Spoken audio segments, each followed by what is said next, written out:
Hello. Good evening. Thank you for coming tonight. My name is Janine Moggetman, as many of you know, and I'm a traveling teacher for the Hands for a Bridge program. And I'm welcoming you to this evening. Very glad to see all of you here. A little bit about the background of this project. In 2007, Roosevelt Hands for a Bridge hosted teachers and students from Oak Grove Integrated College for the first time. That was when I met John Harkin, whom some of you met this week, and as you know, he is the vice principal of Oak Grove College and a purveyor of not only sweets, but wisdom.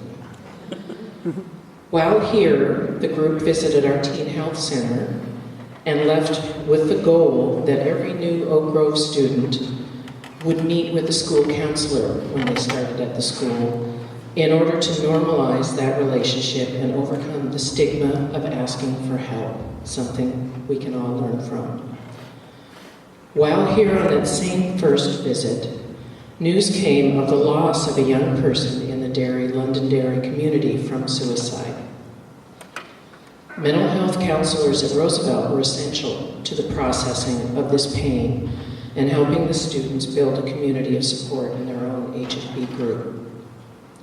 The topic of suicide has been woven throughout our visits to Northern Ireland. I myself have visited Londonderry 10 times and consider it my second home. The beautiful city straddles the Foyle River, a tidal estuary with a fierce current. In Derry, taking one's life is often referred to as going into the river. There is a dedicated group of volunteers called Foyle Search and Rescue who patrol the banks of the river Thursday through Sunday nights and aid young people who find themselves, as we say, on the wrong side of the railing. This organization is made up of highly trained volunteers who are skilled in swiftwater rescue. During our most recent visit this past February, there was an active search going on for a young man whose body was later found. Foyle Search and Rescue provided closure for that family, and I hope you will consider supporting their efforts. There's a display outside in the foyer. Roosevelt High School has experienced the loss of 2 dear young people to suicide in the past 2 years. Drake was a bright 9th grader who was in my world history class, and Amara was a brilliant young woman known by many.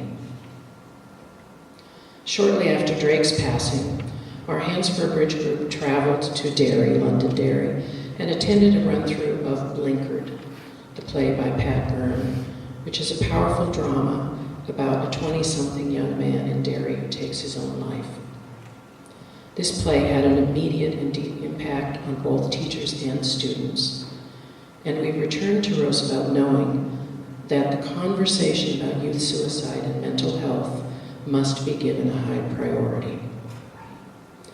The Roosevelt Intervention Team, the Roosevelt Student Health Council, and the Forefront Team have all worked to give us the tools to provide help and hope to those suffering from the pain of mental illness. This is why we consider ourselves so fortunate to have Pat Byrne with us in Seattle, thanks to the Northern Ireland Arts Council. Her presence here closes the circle and reminds us that art truly has the power to heal. I am reminded of a song by a singer from Northern Ireland who was shared with me by John Harkin, because the lines mean so much to us in this context. The song is called Elders of the Tribe, and the lines are, "Take care of your lovely young lives. It's all that you get. You don't get no more." So thank you for being here tonight. And now I'd like to introduce you to 2 of the Hands for a Bridge traveling teachers who've been to Northern Ireland with me and through many years of life, since one is my son, Michael Moggetman and Karen McDonald. We're going to talk to you a little bit about some of the initiatives that Roosevelt around youth mental health. Please welcome them.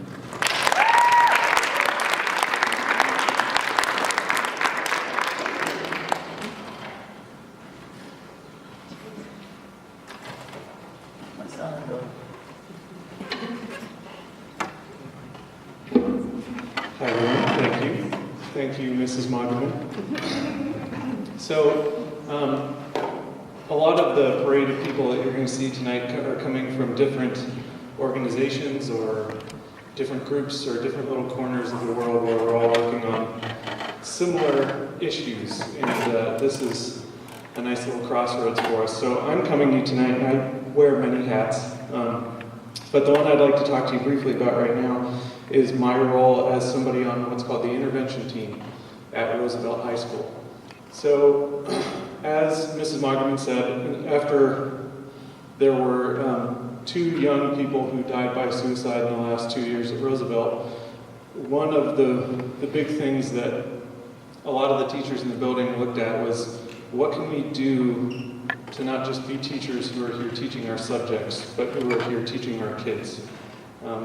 What can we do to help educate and support the whole person?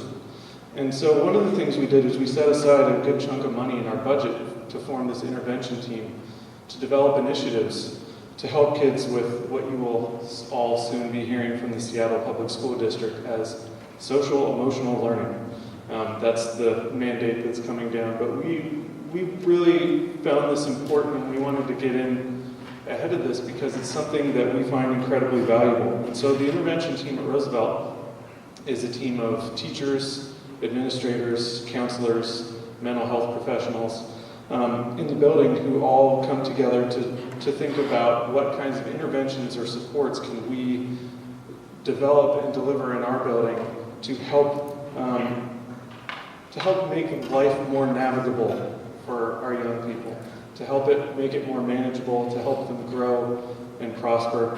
And a big part of that is connecting the triangle of staff, students, and parents in being active participants in that growth and development, and developing practices that will help teenagers live healthy lives. So some of the things we've worked on to that end, I know that both Ms. McDonald and I are particularly passionate about the year-long mindfulness program that we've implemented at Roosevelt this year.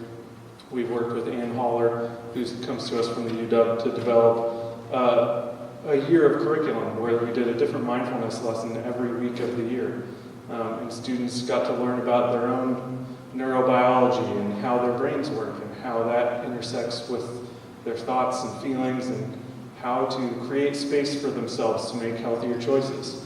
The intervention team also helped roll out drug and alcohol education and help develop them, or find the money really, to have a drug and alcohol counselor in the building at Roosevelt at least once a week. And we also partnered with parents. We would have parent nights where we would, for example, we showed the movie Screenagers about the healthy and unhealthy use of electronics for teenagers, and that helped to instigate a discussion with parents about strategies to develop around healthy habits with electronics. So those are some of the kinds of things that the intervention team does. And so one of my other many hats is I'm also a traveling teacher with Hansford Bridge. And I was fortunate enough to be in Northern Ireland the last several years, and fortunate enough to see Pat's play and how powerful an experience that was for the students. And so I was very enthusiastic and very thrilled that we were able to bring her here through the Northern Ireland Arts Council, because this work fits with our mission as the intervention team. The work that she was able to do in the classroom with students, and the work that's going to be showcased to you tonight, because we're here to have the discussion. And so one of the most powerful things for me was this year when we were in Northern Ireland after we saw Pat's play. I was talking with some students, and they were giving me feedback about just their experience of how they experienced the loss of the 2 students these last 2 years at Roosevelt. And one of the students said to me that, we feel like it just wasn't talked about. Like after their death, it was just kind of brushed under the rug. And I had to take a deep breath for a minute and set aside my ego, because from where I'm sitting, I'm thinking, man, I'm really working hard to make sure that doesn't happen. And I had to realize that if that's this student's experience, if this student has honestly felt that we have silenced it as a building, that's a huge problem. If there's even one student that feels that way in our building, it's a huge problem. So I'm excited to have this conversation that Pat has brought here with us. At this point, I'm going to hand it over to Kara McDonald.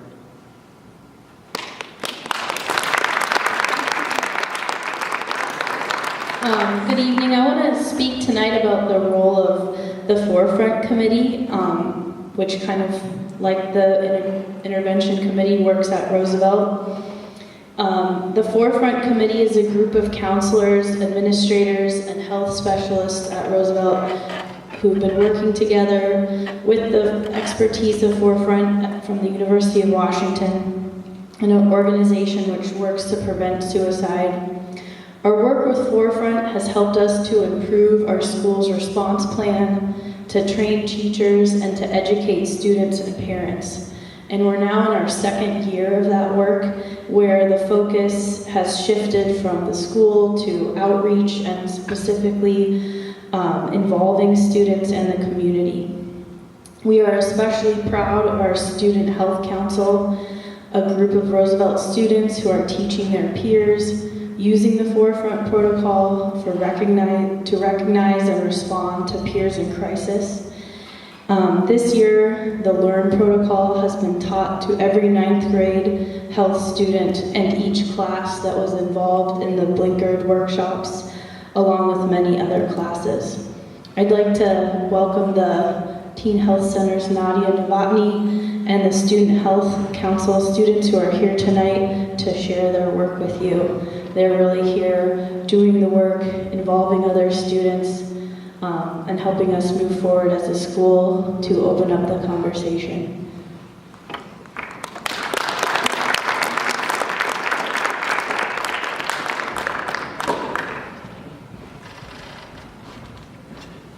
Hey everyone, I'm Nadia. I work at Roosevelt School-Based Health Center, and I'm the advisor of the Roosevelt Student Health Council.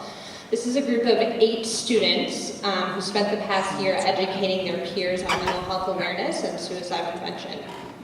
Kara and Grace are here with us tonight, and they will be giving an adapted version of the peer-to-peer training. I'll let them take it over.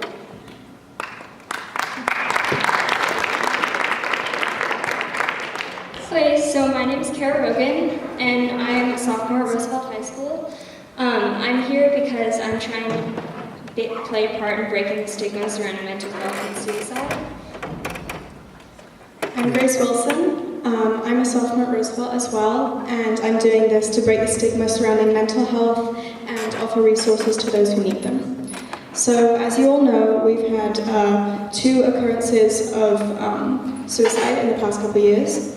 And so we're here because we feel that there's a need for more suicide prevention and general education on mental illness, well-being, and the stigma behind both. So just to reiterate, this presentation is adapted from Forefront's Teen Suicide Prevention, the Learn Steps training. So, by the end of this presentation, we want you guys to be able to recognize warning signs, know how to listen well and what to say if your friend is struggling, how to help your friend and to help yourself, and feel comfortable talking about mental health issues and addressing some of the stigmas in our community. So just to go over the basics, so most suicides are preventable. There is no type of suicidal person. I know that there are stereotypes, but people of any race, socioeconomic status, gender, sexuality, and life experience can be at risk of suicide. And suicide is the 2nd leading cause of death among teens aged 15 to 19. And if you're wondering what the 1st leading cause is, it's accidents in general. So we believe that we can play a role in preventing suicide by recognizing the warning signs and helping friends get help. So why do teens consider suicide? Suicide is not necessarily about wanting to die as much as it's about wanting to end the pain. So suicidal thoughts enter the picture when a person's pain outweighs their ability to cope and the person believes the circumstances will not improve. So when combined with hopelessness, this pain can become unbearable and there can be no end in sight. Suicidal thoughts are complex and almost never come as a result of one singular thing, but rather multiple different factors. So, how can you help as a friend, a family member, or an educator? So this training is focused on how to recognize the warning signs for suicide in a friend and then what to do and say. So we're going to be using the acronym LEARN to teach these steps. So they are L, look for warning signs, E, empathize and listen, A, ask about suicide, R, remove and report the danger, and N, which stands for next steps. So we're going to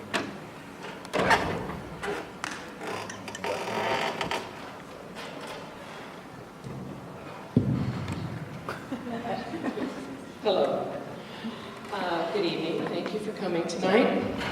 My name is Janine Moggenman, as many of you know, and I'm a traveling teacher for the Hands for a Bridge program. And I'm welcoming you to this evening. Very glad to see all of you here. A little bit about the background of this project. In 2007, Roosevelt Hands for a Bridge hosted teachers and students from Oak Grove Integrated College for the first time.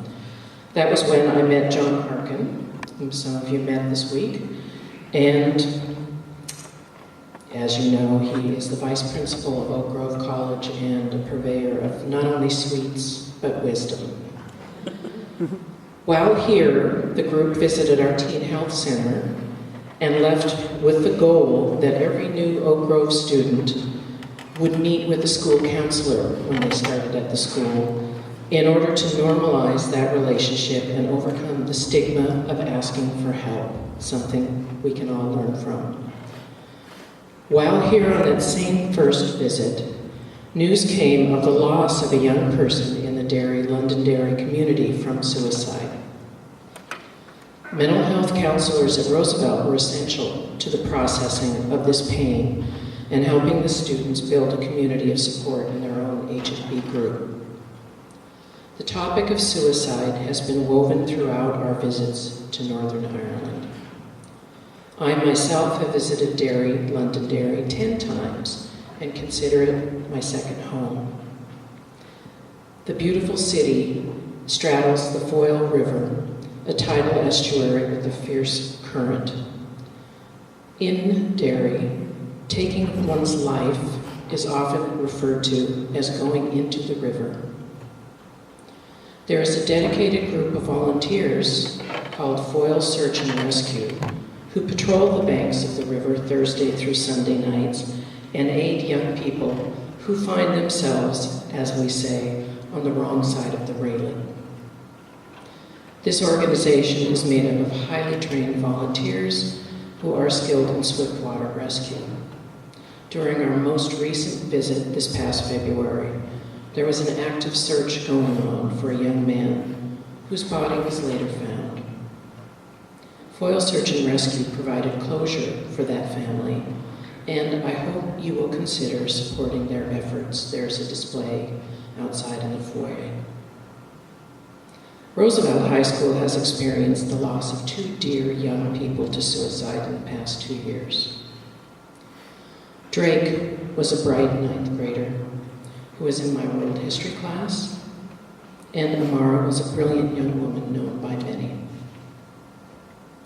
Shortly after Drake's passing, our Hands for a Bridge group traveled to Derry, Londonderry, and attended a run-through of Blinkard, the play by Pat Byrne, which is a powerful drama about a 20-something young man in Derry who takes his own life. This play had an immediate and deep impact on both teachers and students, and we returned to Roosevelt knowing that the conversation about youth suicide and mental health must be given a high priority. The Roosevelt Intervention Team, the Roosevelt Student Health Council, and the Forefront team have all worked to give us the tools to provide help and hope to those suffering from the pain of mental illness. This is why we consider ourselves so fortunate to have Pat Byrne with us in Seattle, thanks to the Northern Ireland Arts Council. Her presence here closes the circle and reminds us that art truly has the power to heal. I am reminded of a song by a singer from Northern Ireland who was shared with me by John Harkin, because the lines mean so much to us in this context. The song is called Elders of the Tribe, and the lines are, "Take care of your young, lovely young lives. It's all that you get. You don't get no more." So thank you for being here tonight. And now I'd like to introduce you to two of the Hansford Bridge traveling teachers who've been to Northern Ireland with me and through many years of life, since one is my son, Michael Moggetman and Karen McDonald. We're going to talk to you a little bit about some of the initiatives at Roosevelt around youth mental health. Please welcome them.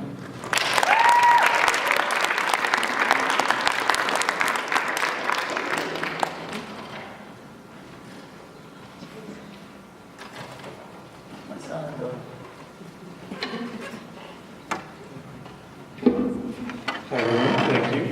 Thank you, Mrs. Moggerman. So, a lot of the parade of people that you're going to see tonight are coming from different organizations or different groups or different little corners of the world where we're all working on similar issues. And this is a nice little crossroads for us. So I'm coming to you tonight, and I wear many hats. But the one I'd like to talk to you briefly about right now is my role as somebody on what's called the intervention team at Roosevelt High School. So, as Mrs. Moggerman said, after there were 2 young people who died by suicide in the last 2 years at Roosevelt, one of the big things that a lot of the teachers in the building looked at was, what can we do to not just be teachers who are here teaching our subjects, but who are here teaching our kids? What can we do to help educate and support the whole person? And so one of the things we did is we set aside a good chunk of money in our budget to form this intervention team, to develop initiatives to help kids with what you will all soon be hearing from the Seattle Public School District as social emotional learning.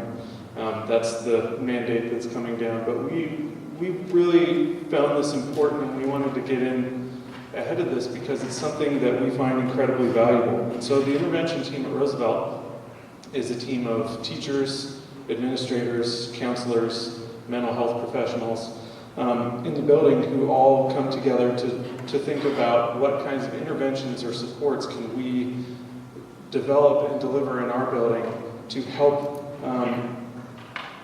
make life more navigable for our young people, to help it make it more manageable, to help them grow and prosper. And a big part of that is connecting the triangle of staff, students, and parents in being active participants in that growth and development, and developing practices that will help teenagers live healthy lives. So some of the things we've worked on to that end, I know that both Ms. McDonald and I are particularly passionate about the year-long mindfulness program that we've implemented at Roosevelt this year. We've worked with Ann Haller, who comes to us from the UW, to develop a year of curriculum where we did a different mindfulness lesson every week of the year. And students got to learn about their own neurobiology and how their brains work and how that intersects with their thoughts and feelings and how to create space for themselves to make healthier choices. The intervention team also helped roll out drug and alcohol education and help develop them, or find the money really, to have a drug and alcohol counselor in the building at Roosevelt at least once a week. And we also partnered with parents. We would have parent nights where we would, for example, we showed the movie Screenagers about the healthy and unhealthy use of electronics for teenagers, and that helped to instigate a discussion with parents about strategies to develop around healthy habits with electronics. So those are some of the kinds of things that the intervention team does. And so One of my other many hats is I'm also a traveling teacher with Hands for a Bridge. And I was fortunate enough to be in Northern Ireland the last several years, and fortunate enough to see Pat's play and how powerful an experience that was for the students. And so I was very enthusiastic and very thrilled that we were able to bring her here through the Northern Ireland Arts Council, because this work fits with our mission as the intervention team. The work that she was able to do in the classroom with students, and the work that's going to be showcased to you tonight. Because we're here to have the discussion. And so one of the most powerful things for me was this year when we were in Northern Ireland after we saw Pat's play. I was talking with some students, and they were giving me feedback about just their experience of how they experienced the loss of the two students these last 2 years at Roosevelt. And one of the students said to me that, we feel like it just wasn't talked about. Like after their death, it was just kind of brushed under the rug. And I had to take a deep breath for a minute and set aside my ego, because from where I'm sitting, I'm thinking, man, I'm really working hard to make sure that doesn't happen. And I had to realize that if that's this student's experience, if this student has honestly felt that we have silenced it as a building, that's a huge problem. If there's even one student that feels that way in our building, it's a huge problem. So I'm excited to have this conversation that Pat has brought here with us. And at this point, I'm going to hand it over to Karen McDonald.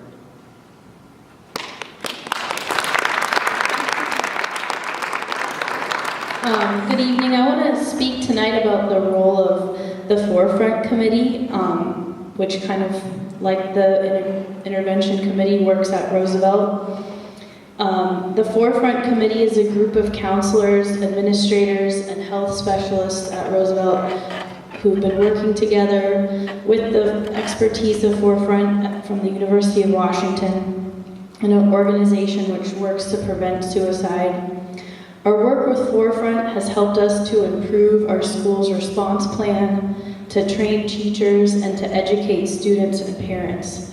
And we're now in our second year of that work, where the focus has shifted from the school to outreach and specifically involving students and the community. We are especially proud of our Student Health Council, a group of Roosevelt students who are teaching their peers, using the Forefront protocol to recognize and respond to peers in crisis. This year, the LEARN protocol has been taught to every 9th grade health student and each class that was involved in the Blinkard workshops, along with many other classes. I'd like to welcome the Teen Health Center's Nadia Novotny and the Student Health Council students who are here tonight to share their work with you. They're really here doing the work, involving other students, and helping us move forward as a school to open up the conversation.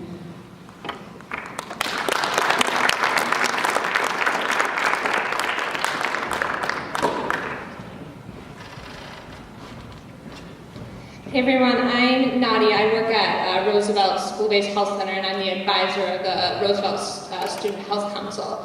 This is a group of 8 students who spent the past year educating their peers on mental health awareness and suicide prevention.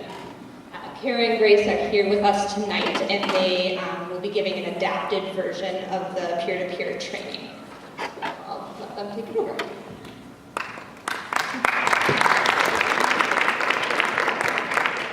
Hi, so my name is Kara Rogan, and I'm a sophomore at Roosevelt High School. I'm here because I'm trying to play a part in breaking the stigma surrounding mental health and suicide. I'm Grace Wilson. I'm a sophomore at Roosevelt as well, and I'm doing this to break the stigma surrounding mental health and offer resources to those who need them. So, as you all know, we've had 2 occurrences of suicide in the past couple of years. And so we're here because we feel that there's a need for more suicide prevention and general education on mental illness, well-being, and the stigma behind both. So just to reiterate, this presentation is adapted from Forefront's Teen Suicide Prevention, the Learn Steps training. So, by the end of this presentation, we want you guys to be able to recognize warning signs, know how to listen well and what to say if a friend is struggling, how to help your friend and to help yourself, and feel comfortable talking about mental health issues and addressing some of the stigmas in our community. So just to go over the basics, so most suicides are preventable. There is no type of suicidal person. I know that there are stereotypes, but people of any race, socioeconomic status, gender, sexuality, and life experience can be at risk of suicide. And suicide is the second leading cause of death among teens aged 15 to 19. And if you're wondering what the first leading cause is, it's accidents in general. So we believe that we can play a role in preventing suicide by recognizing the warning signs and helping friends get help. So why do teens consider suicide? Suicide is not necessarily about wanting to die as much as it's about wanting to end the pain. So suicidal thoughts enter the picture when a person's pain outweighs their ability to cope and the person believes the circumstances will not improve. So when combined with hopelessness, this pain can become unbearable and there can be no end in sight. Suicidal thoughts are complex and almost never come as a result of one singular thing, but rather multiple different factors. So how can you help as a friend, a family member, or an educator? So this training is focused on how to recognize the warning signs for suicide in a friend and then what to do and say. So we're going to be using the acronym LEARN to teach these steps. So they are L, look for warning signs, E, empathize and listen, A, ask about suicide, R, remove and report the danger, and N, which stands for next steps. So we're going to start with looking for warning signs, and these can be things that you notice or behaviors or situations that you hear about, or they can be behaviors that you see. So, looking for warning signs and feelings. These can include depression and or anxiety, anger and irritability, hopelessness, helplessness, and saying things like, there is nothing I can do, and shame or humiliation. So, untreated or improperly treated depression or mental illness is the #1 risk factor for suicide. So, depression can swamp a teen's normal actions and reactions. It's a mood disorder that causes persistent feelings of sadness and a loss of interest. And also with this last bullet here, shame and humiliation can come from a result of many different things, including things like an abusive relationship, or sexual assault, or being bullied in school, feeling inadequate, just many situations like that. Some other situations are loss of relationship, self-respect or status, death of a family member, friend, or peer, or sudden unexplainable joy after periods of depression. So the reason why that last bullet point is there is because sometimes people believe that unexplainable joy can be an indication that depression has lifted, when in reality, sometimes it can be a result of someone deciding to end their life. This is because a person may feel a sense of relief that their pain will soon be ending, and this can be mistaken for depression lifting.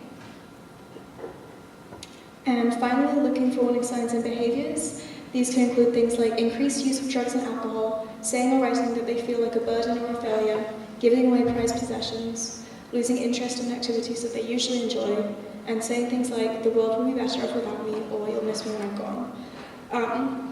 So substance abuse is the #2 risk factor for suicide death after depression and mental illness, because it decreases inhibition and increases impulsivity. And these warning signs will look different in everybody because everybody has a different way of portraying their feelings, different situations they may be in, and different behavioral reactions. So you notice these warning signs. So what do you do now? So the next step is empathize and listen. So it may seem kind of uncomfortable to talk to your friend, but it's important to learn how to have these conversations, and there are important things to think about when you're having sensitive conversations with a friend. So listening is extremely important. So being there to listen, even if what your friend is saying is hard to hear, and avoiding judgment and maintaining calm. So these are some steps on how to listen. So first of all, devote your attention to your friend. Try not to use your cell phone. while you're having a conversation, and try and maintain eye contact. Find the right space and time to have the conversation. Don't have this discussion in between passing period, and try and have an ability to sit down and really have that person open up to anything that they're feeling. Try and use welcoming body language and let your friend finish their thoughts, because if you interrupt them, then that may make the situation worse. And some things you could say include, I'm worried about you, you're going through a lot, that must be really hard. I'm always here to listen, and I'm so sorry that you're going through this. So don't say things like, I've been there before, it's really not that bad, trying to minimize the situation, oh, you'll be fine. Remember your friend is going through a hard time and they just want to know that somebody is listening and somebody cares. So, a really important thing to remember is that you do not need to try and solve your friend's problems. You are considered a helping hand for your friend, and you are definitely there to help and support them or help get them the support that they need, but we really can't fix any problems in someone else's life, because ultimately it is their life. So the next letter in the acronym is A for Ask About Suicide. So sometimes teens think that asking or talking directly about suicide will get the idea in a friend's mind. So we're taught that asking doesn't plant the idea and it doesn't make it more likely that a friend will want to die. It does, however, give your friend a space to share what's going on. So a good example of this is you get this Snapchat from a friend and you're concerned. So it says, sometimes you feel like you just don't want to wake up. So this is a really important time that you may want to talk to your friend about whether or not they're contemplating suicide.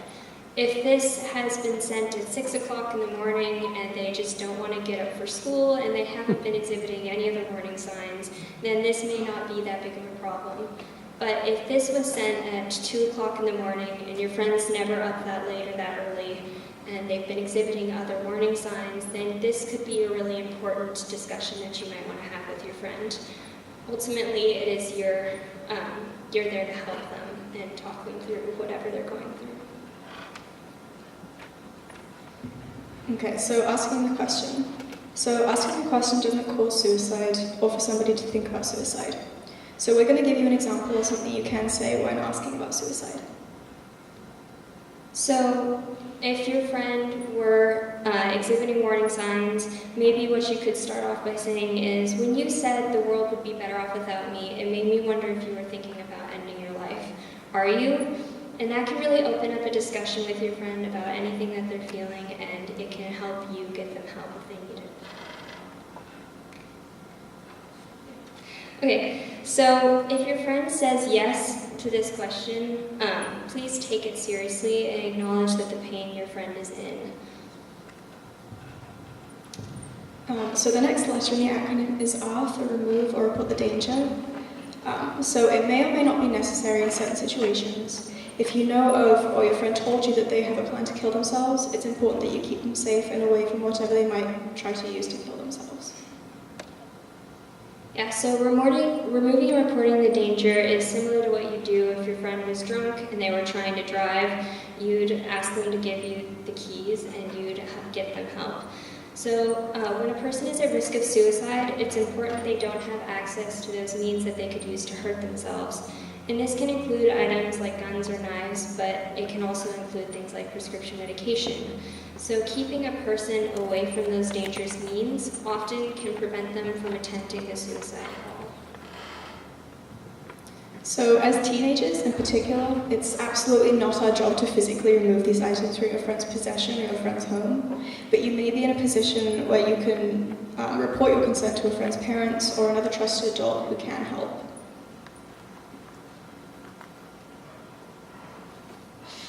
Okay. So the last letter in the acronym is N for next steps. So what are your next steps? So there are some direct resources that we can get to. At school, particularly at Roosevelt, we have the Teen Health Center and counselors. Teachers are specifically trained to help you. Any sort of coach or administrator or any other trusted adult that you can think of. And outside of school, it can include parents or guardians, siblings, family, friends, your faith community, therapist, or other trusted adults. If it is an emergency and your friend is in a dire situation at the moment, 911 is your best friend and ultimately your best resource, and it's important that you report it as fast as possible. However, some longer-term resources. So there's the National Suicide Prevention Lifeline, and this is a hotline for teens that may be in distress. The crisis chat and crisis text line are different mediums that offer the same service as calling this lifeline. So if you are in some sort of distress situation, you can text someone if you don't want to wake anyone up, and it provides a safe resource. Another option is the Teen Link. So this is a phone line that's answered by teenagers, and they're trained by the King County Crisis Clinic, and this is open from 7 to 10 p.m. every day. The Trevor Lifeline and the Trans Lifeline are specialized resources for LGBTQ youth who may be in a crisis. And all of these resources provide and support individuals and they're trained to listen and empathize and help. So we recommend that you take a photo of this. I know that there are some kids here who might be going off to college next year, and ultimately having these numbers in your phone, even if they're not for you, could be really useful later in life. We hope you never have to use them. So thank you for listening and attending this presentation, and we hope you feel prepared if the need arises. And here's Nadia again.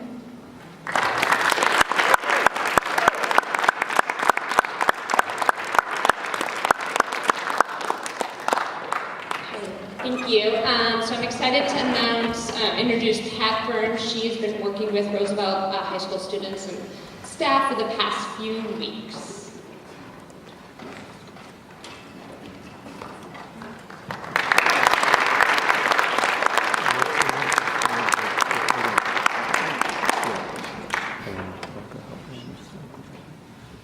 Thank you very much, Nadia. Thank you for that brilliant presentation. That was really, really good. Yes, I'm Pat Byrne. I'm the Artistic Director of Soul Purpose Productions, and we make theatre on social and public issues. We've been doing that for 20 years. As you heard, the recent production that we did was a play called Blinkered. And I've been working with the students for the past 3 weeks. We've been reading the play Blinkered, we've been discussing the issues in the play, we've been discussing issues that affect the main character, Ryan, who's the young man who takes his own life. And we've looked at issues that could be affecting young people in Seattle, or might be affecting their mental health. And in this past week, I've worked with a much more focused group on developing what we're calling scenes of intervention. So the students have developed their own scenes, and we're going to show you the scenes of intervention. I'd just like to, if you just give us a couple of minutes just to set things up, and then we'll continue.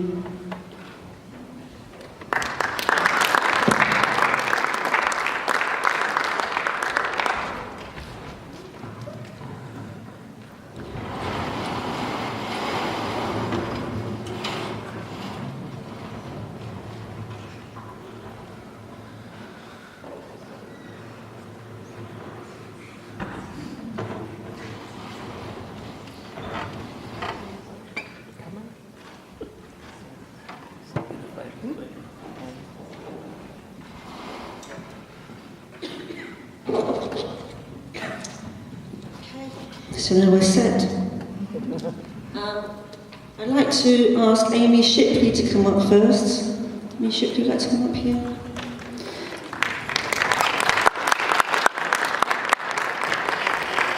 Amy Shipley is a child and family therapist, and she's just going to say a few words about her work first. Hi, thanks everyone for being here.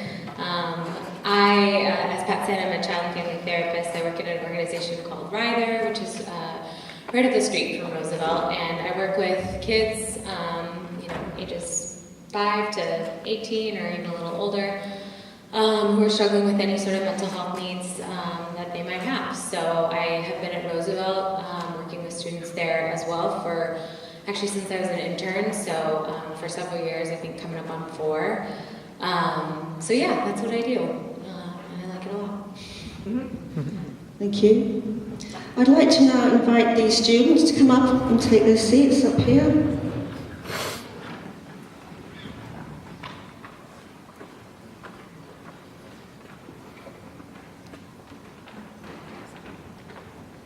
Thank you very much.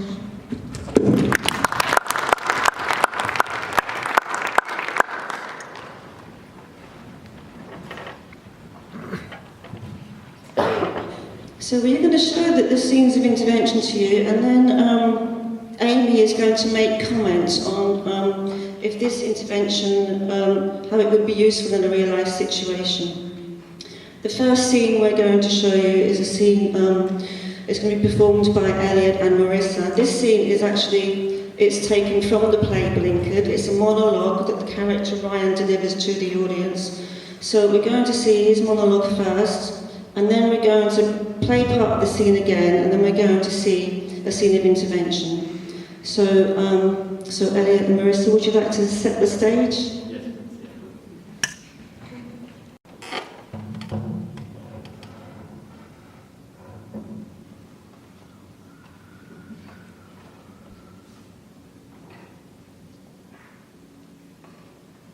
Alright, so my name's Elliot. I'll be playing Ryan. The background of the scene is Ryan just got into a fight with his dad. His dad is pressuring him to get a job. Ryan's issue is he doesn't want to work at a dead-end job his whole life. He wants to play music. And this is directly after he got into a very intense fight with his dad. Marissa will be playing my sister Stella, and we'll see where that goes.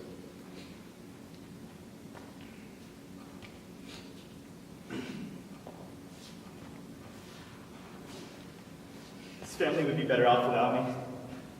I'm just a burden. Get a job. Why don't you get a job? I don't have choices. What's the point?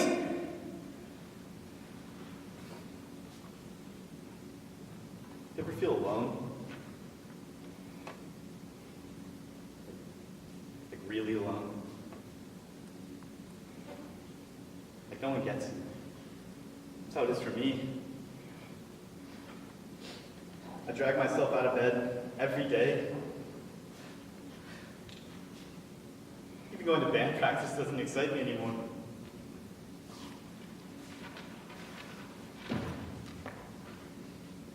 I miss my granddad. He understood me. He was always there for me. I think about just going, you know? Just getting out of here.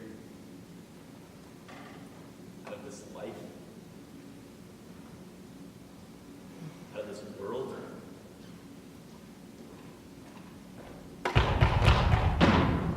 Yeah.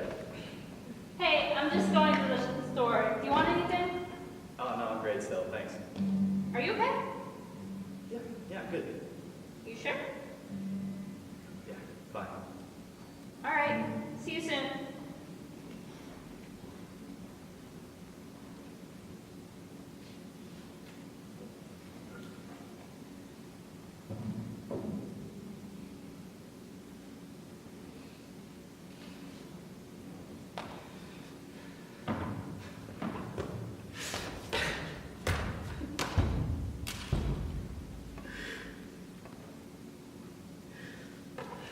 Think about ways to go, how to get out, how I would do it, what would be fastest.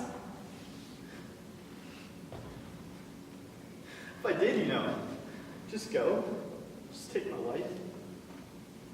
No one would care.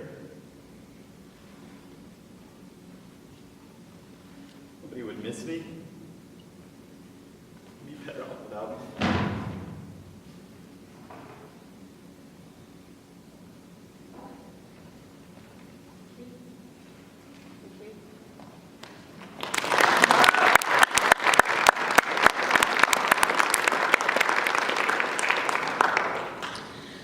So that's a monologue from the play. We're going to play part of that scene again, and this time we're going to show an intervention by Stella, Stella the sister. So rather than Stella just coming in and saying, "Are you okay?" and leaving the room, she's going to come in and stay in the room and try to help the character Ryan. Thank you.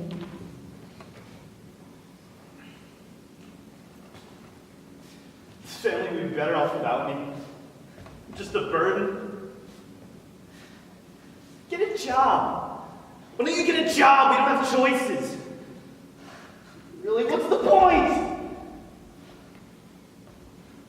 You ever feel alone? Like really alone? That's how it is for me. I drag myself out of bed every day. Even going to band practice doesn't excite me anymore.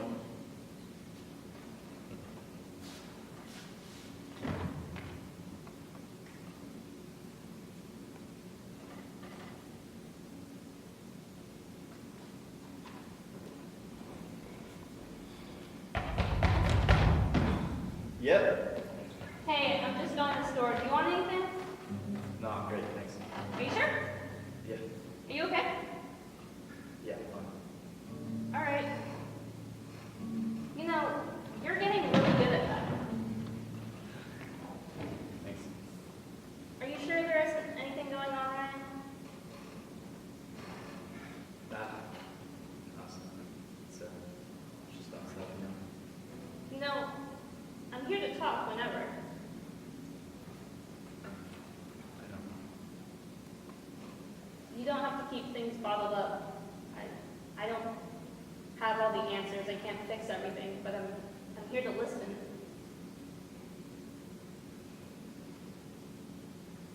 You sure it won't bother you? No, what's going on?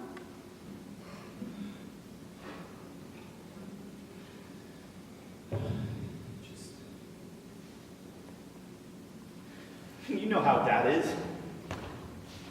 He's been yelling at me every day. I know I don't support this family, I get it, but I don't want to do nothing for the rest of my life. I want to play music. The band's not going anywhere. My girlfriend left me. I don't do shit. I just hang out with my friends and get drunk and come home and repeat, and it's...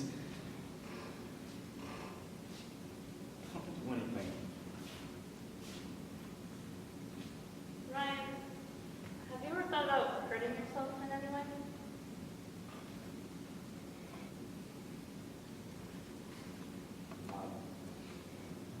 I don't know.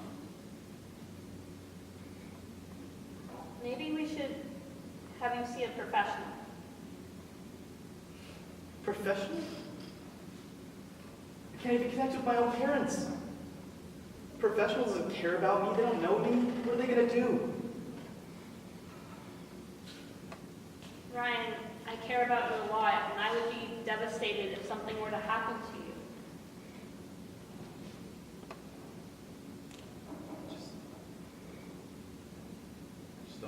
I just don't know where to look. You think maybe you can help me? Yeah, we can find someone together. You don't have to go through this alone. You can learn some skills to help you. Sure. Yeah, you'll be all right.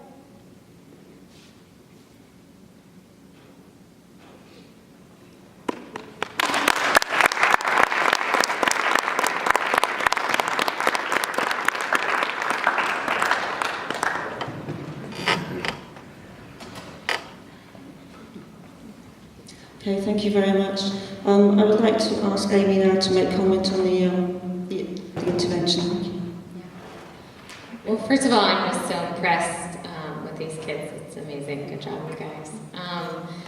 Yeah, I think that was wonderful. I mean, I think it's such a great structure that we had, the presentation that we did by the Student Health Council right before this scene, because I think Marissa did everything right. You know, she was saying, I can't fix the problem, but I can be here to listen, and we can do this together.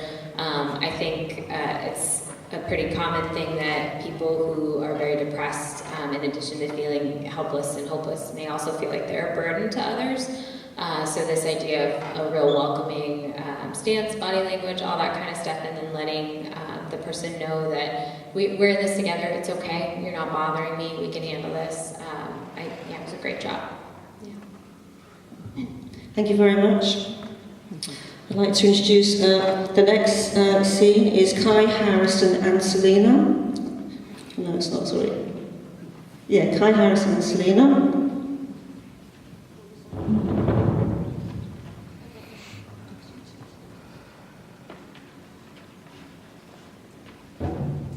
And they're going to introduce their own scene. Thank you very much.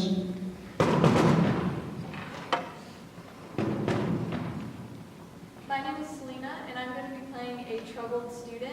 And this is Harrison, he's my father. And this is Kai, and he's my concerned teacher. So our scene takes place at a public school in Seattle.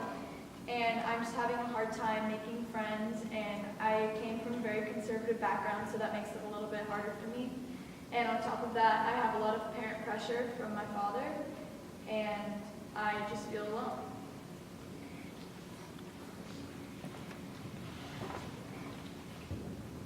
Come in. Hey, I got your grades in the mail. Looks like you have a B in math class. What's up with that? It's the hardest class that I have. But a B, really? You're just not trying. A B isn't good enough to get you into college. A B isn't good enough to get into a good, successful life. You understand that, right? But my teacher, she said that I was the But you best need to try harder. This isn't acceptable. I need you to fix it.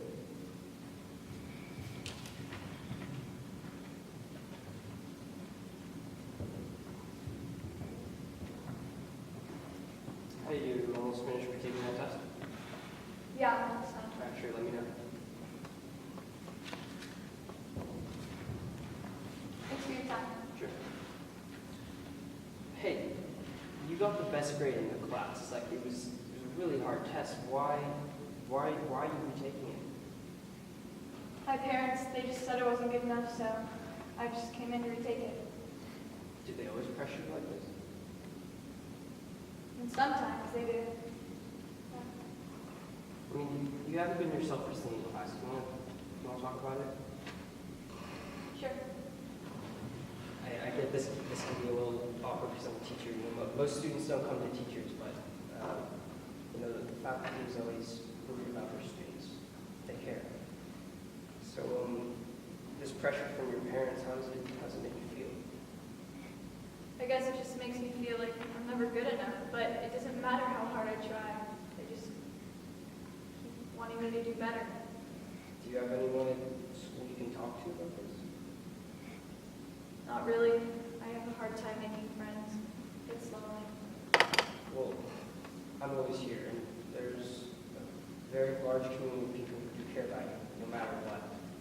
And sometimes when people feel this pressure, it can be overwhelming, and well, sometimes they feel like doing irrational things to themselves.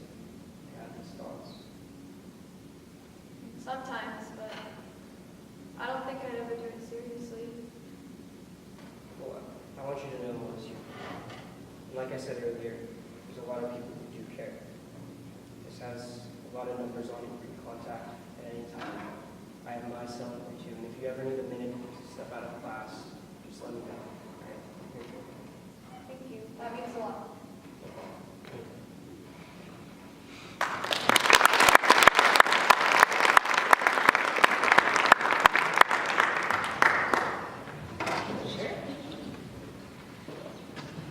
Again, great job, great scene by these students. I think the things that I noticed about Kai and his concerned teacher persona were that he really normalized and sort of acknowledged that it might be a little awkward to talk to a teacher, it might be a little difficult to bring up a challenge that you have with your parents, but that he was there anyway and able to talk and listen. Yeah, again, I think it can be really challenging to talk about this kind of thing. It can be challenging to ask if somebody is thinking of suicide. It's not a topic that we often talk about, so it will be challenging. And the best thing that you can do is ask and to be open about it and to show that it's not too much and that you're able to talk about it. So, again, great job. Thank you, Amy. Well, the next scene is Ryan and James. They're going to show us a scene of a student feeling under pressure by parents, and a teacher is going to intervene.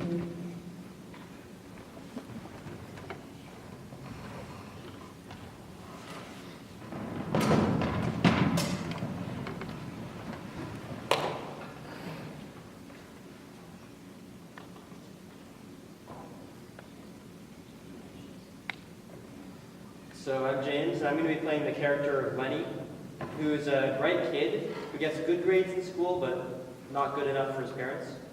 And he's pressured into being on the soccer team.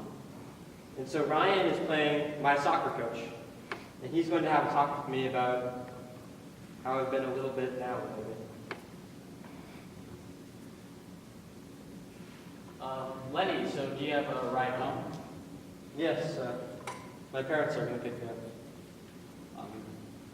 Well, now that you're here, I've been wanting to talk to you. At practice, you seemed a little out of it. Is everything all right? Yeah, everything's fine. Lenny, have you been enjoying playing soccer? Yes, my parents really like seeing me play. But what about you? Do you enjoy it? Well, I suppose I'd rather be in the theater, actually. Lenny, would you like to have a seat? It sounds like you're not really happy with what you're doing right now, or just how things are at the moment. Would you say maybe you've been feeling a little depressed lately? Yeah, I think I do kind of feel that way. It's like I'm just never happy. Well, with some people, when they feel depressed, they contemplate suicide or just hurting themselves. And have you had any of these thoughts? Yeah. Yes. I think I have, really mentioned. Thank you for sharing. I just want you to know that I and our school and your friends and your family really care about you and your safety. And if you ever have any of these thoughts, I'd be happy to talk to you. You can come by my classroom and talk to me, call me any hour of the day. And if somehow you feel like you can't talk to me, or you just don't think I'm the person to talk to, I have a list of trained professionals, including the Teen Health Center at our school. And I really think if you have any of these thoughts, you should really consider calling these, just so you can talk to someone about how you feel. Thank you.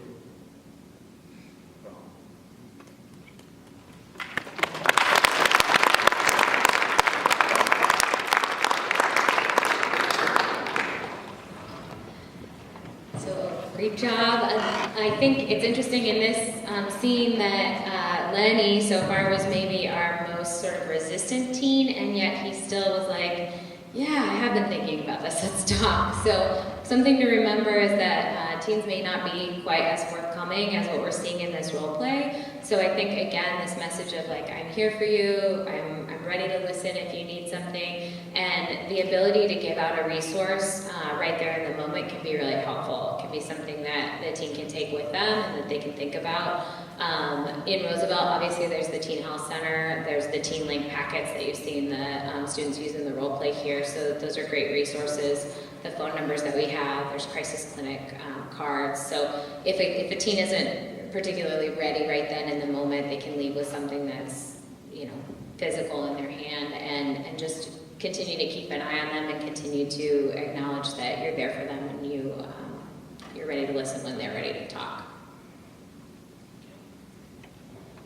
Thank you. And the last scene we're going to now is by Ashleen and Riley, and they're going to present their scene. Thank you.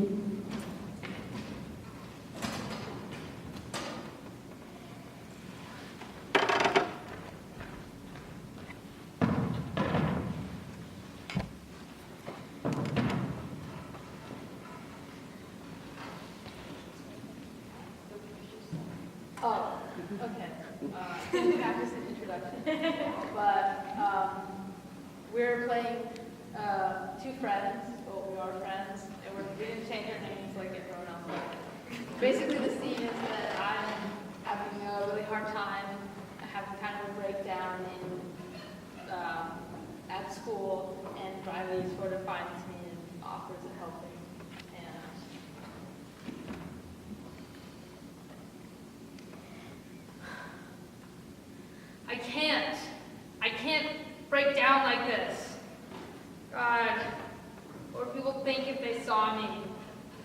I'm pathetic.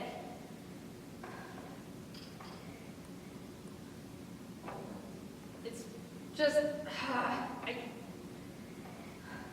can't, I have to pull myself out of this. Hey, are you okay? Oh, yeah. Hi, Riley. I'm fine. It's no big deal. Are you sure? You seem kind of down. Yeah, I have a lot of work to finish. I need some alone time. I'm fine. Are you sure? I can talk to you. Like, I can listen if you need to. No, I don't need any help. I'm fine. Are you sure? Yeah. Well, I've been kind of noticing this thing lately. I've been noticing that you've been like a little down. It kind of worries me. I totally understand that you don't want to talk to me, but it's really important to me that you do talk to someone. So, do you have some? If you have some numbers, if you want to contact a professional, please consider it. It's really important to me. Thanks, Riley. I'll leave it alone.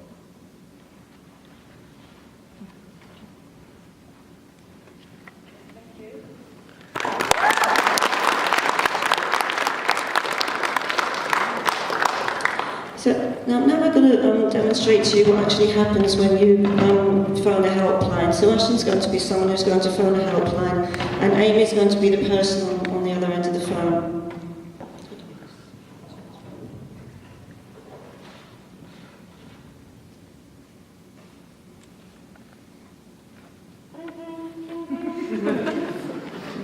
Crisis support, how can I help you? Hi. Hi. Hi.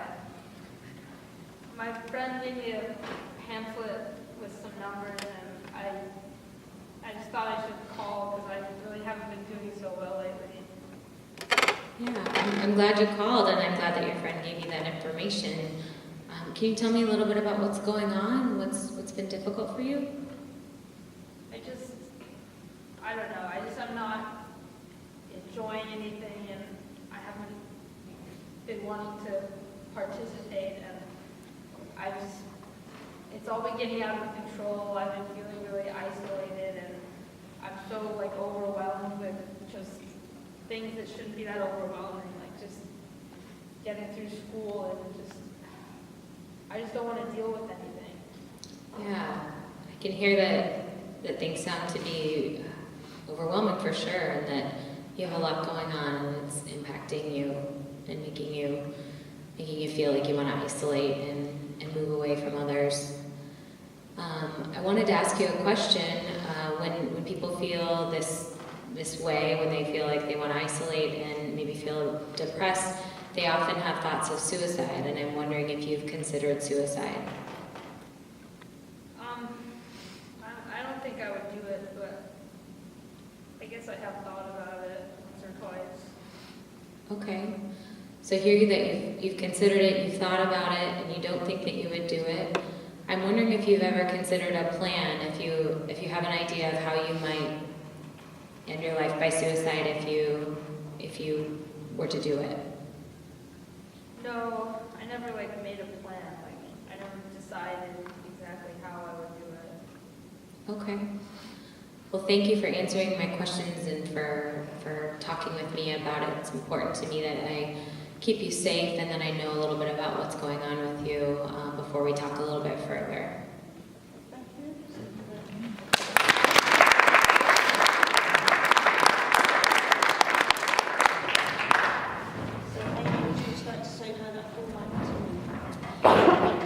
Yeah, I think that a person on the other end of a crisis line like that would, first, as you saw, assess for safety and determine whether the person's in immediate danger. And then the idea would be to provide support in the moment as best as they can. So whether that's coping skills and trying to figure out what the person can do to potentially calm down or to get to a less emotional place. Might be connecting them with further resources or helping them think of people in their own community, in their own life that they're able to call when a person is at the place of being so emotional that they're maybe calling a crisis line. it's kind of goes without saying that they may not be thinking very clearly or very kind of rationally about what their options are and who they might be able to reach out to. So a crisis support worker would be that calm ear and a person to talk to that could help them through some more kind of logical steps of what to do next. Okay, that's the end of this section. I'd like to say a big thank you to Amy Shipley.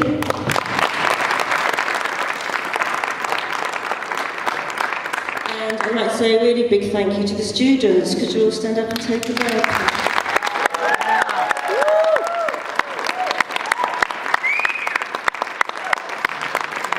Thank you very much.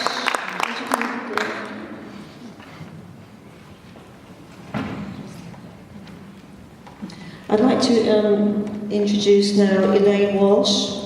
Elaine Walsh is an associate professor at the University of Washington School of Nursing and a member of the Forefront organisation. She is a psychiatric mental health clinical nurse specialist and has experience working on clinical and research projects related to youth suicide prevention. She's going to tell us about the work of Forefront. Elaine Walsh, thank you very much. Thanks so much. What an impressive show. Thank you all so much. I have the great pleasure of being a faculty member in the UW School of Nursing and was approached by a faculty member in the School of Social Work, Dr. Jennifer Stuber, a couple years ago. Her husband, Matt, took his own life. He died by suicide. She wanted to figure out how we can help prevent suicides. And one of the big pieces of that is looking at how to help professionals to know what to do. Not all professionals knew what to do sometimes. So there's been a lot of legislation and a lot of training and things like that that are important. The other piece of our program with Forefront is working with schools and really being able to think about how schools, how parents, how kids, how teachers, how administrators can be there for each other, can recognize risk for suicide, and be available to connect people with help. So what Forefront has been doing with 13 schools, and Roosevelt is one of them, is 2 years worth of work, looking at policies, and you've heard about that already, doing some training as well. As we move into our third year, Roosevelt and our other 12 schools are going to help be mentors to new schools that are coming on board and working on how to make sure that the training that you were presented with, which is lovely, really nice adaptation of our Learn curriculum, that training gets disseminated through schools as well. Our goal is to have schools be really ready to respond in a crisis, to know what to do, to know how to manage difficult situations, and if there is an unfortunate situation of a death by suicide, to know how to help and support students and families in the community. What that also means is being aware and being able to prevent suicide as much as possible. And so what we've seen today is a remarkable and wonderful example of young people who are willing to listen, to learn, and to teach others. What we know about suicide prevention and what I know about as a professional is often young people will go to each other before they'll go to their parents. They might go to others before they would go to a professional. And so we rely on the community and school to be the eyes and ears, to listen, to notice, and to intervene and be helpful to others. So I don't want to go on and on because I think I'm standing between you and food, if I've got that right.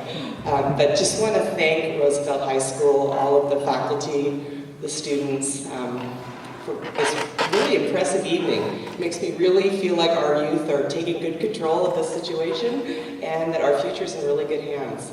So thank you all very much, and thank you to Roosevelt.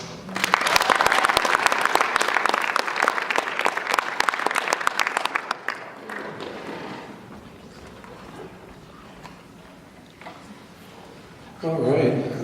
Well, thank you, everyone. I'm not sure what more I can add in closing to what the wonderful things that have already been said. But let me just briefly, Pat talked about how she came to Roosevelt and was doing workshops and classes. And I was very excited to have her come do the workshops in my classes. And so I just want to share with you something that I told my students at the end of our week-long workshop with Pat.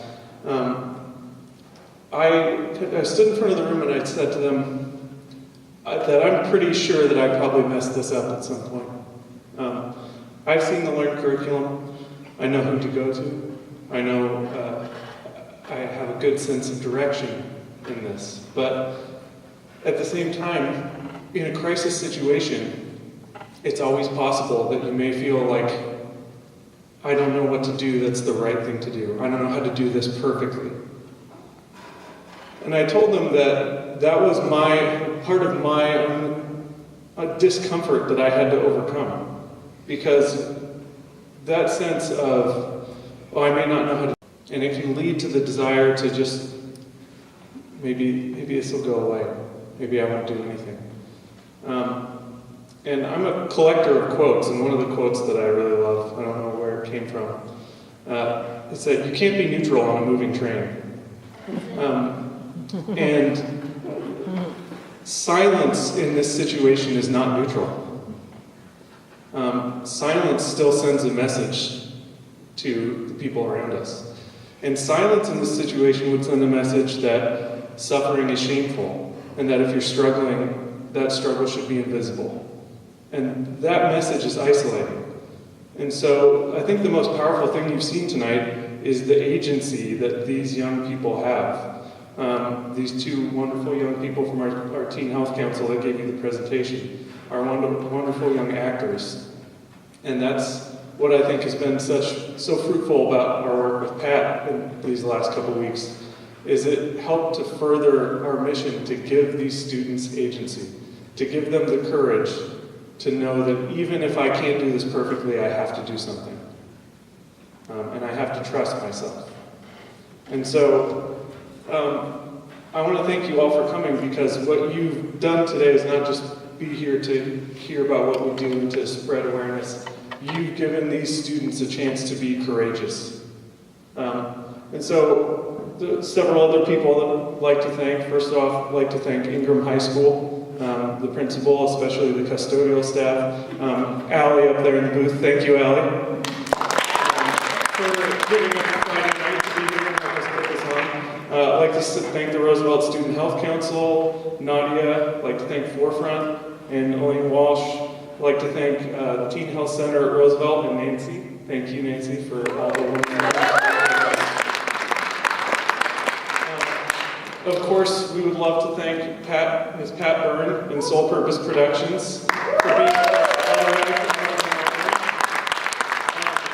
and for making that possible. We'd like to thank the Arts Council of Northern Ireland. Imagine that, a government with an arts budget.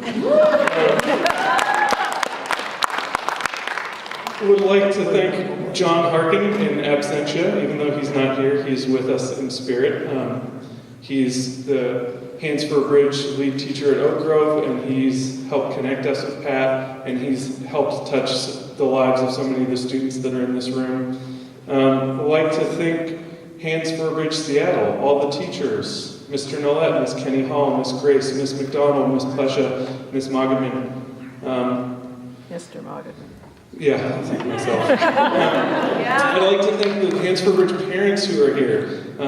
Goodness knows that they have given so much to the program and have sacrificed so much of their lives and time and energy to help provide these wonderful things for our students. I'd like to thank the board. We have some board members from Hands for a Bridge here. And most importantly, I would like to thank the students here who have, first off, given up what is one of the most valuable resources to a student, a Friday night. But they have also been incredibly courageous and done that which is uncomfortable and overcome any doubts that what if I don't do it perfectly. And so thank you guys so much for your courage.